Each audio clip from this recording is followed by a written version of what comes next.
Je suis maire depuis 19 ans, je reste très motivé, je me suis beaucoup investi pour Massy.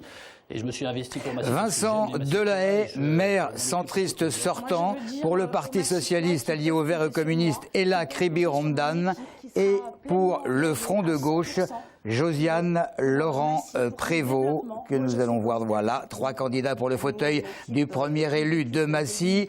En débat ce soir, ce sera à 19 h sur Téléson.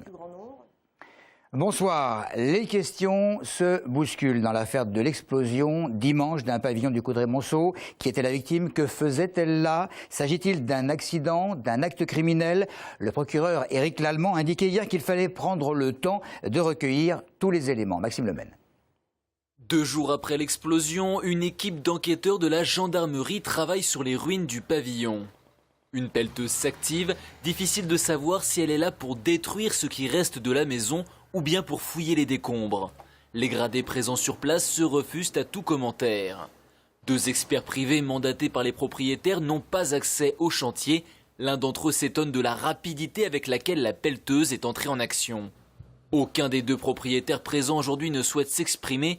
Les riverains les décrivent comme des gens discrets, arrivés récemment et peu intégrés dans le quartier. Ils n'entretenaient pas de relation avec le voisinage. C'est des gens un peu bizarres. Moi j'ai été impressionné surtout par la grosseur des chiens qu'il y avait pour garder. On ne pouvait même pas passer devant la grille que les chiens ils faisaient rage. Dans le voisinage proche, les victimes de la catastrophe contactent leurs assurances. Selon une passante rencontrée ce matin devant le pavillon, l'explosion aurait été entendue jusqu'à Mency. Ce matin, élèves et professeurs du lycée Rosa Parks de Montgeron s'étaient donné rendez-vous à 7h30 exactement pour manifester leur colère. Tous revendiquent de meilleures conditions de travail pour la rentrée prochaine. Jeudi dernier, souvenez-vous-en, le lycée avait déjà fait parler de lui, mais aucune réponse n'a été apportée par l'inspection d'académie. Alors aujourd'hui, les professeurs demandent davantage d'heures d'enseignement pour conserver l'identité de leur établissement. Audrey Coll.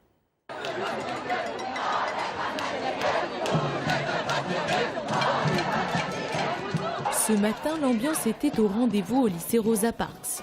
Plus de 300 élèves et enseignants ont manifesté devant les grilles.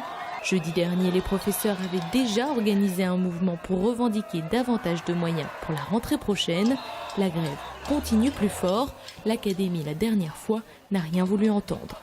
On n'a pas été satisfait des réponses qui nous ont été apportées, puisqu'on nous a dit qu'il fallait attendre quelques semaines, voire quelques mois, pour qu'ils puissent éventuellement ajuster certaines choses pour notre établissement. Il se trouve qu'on ne peut pas attendre quelques mois, vu l'urgence de la situation. Plusieurs points sont vivement critiqués par les professeurs grévistes et par les élèves. Si rien ne change l'année prochaine, le lycée ne pourra pas accueillir les redoublants de Terminale L, STI 2D et ES. Les professeurs ne pourront assurer tous les enseignements. Enfin, les dédoublements de classes et options artistiques seront supprimés. Ce qu'on sait aussi, c'est qu'il y a une réserve d'heures pour les lycées à l'inspection d'académie. Et nous, ce qu'on aimerait, c'est que cette réserve d'heures vienne abonder la dotation du lycée Rosa Parks à Montgeron. Le mouvement ne compte pas s'essouffler. Si rien ne bouge, les professeurs envisagent de reconduire leur grève.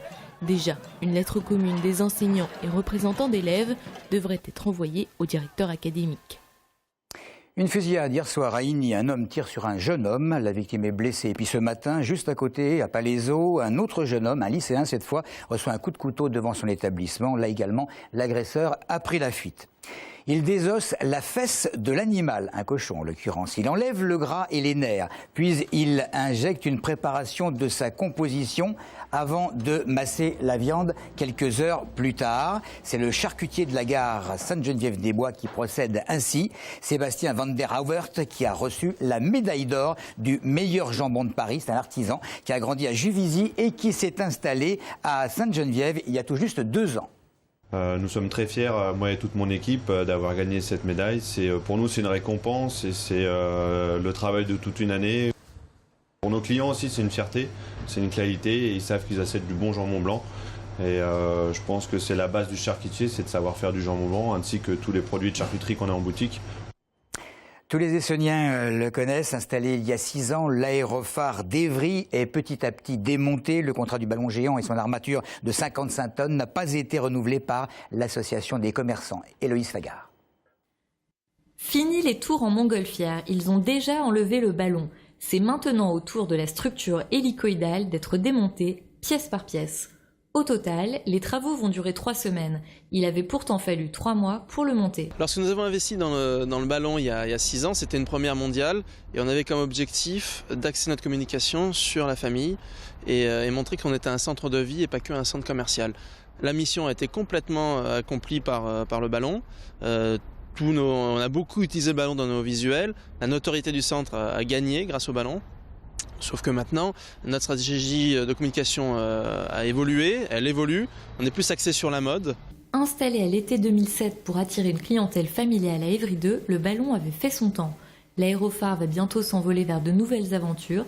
Si sa silhouette fera peut-être défaut dans le paysage, le centre commercial regarde déjà dans une autre direction.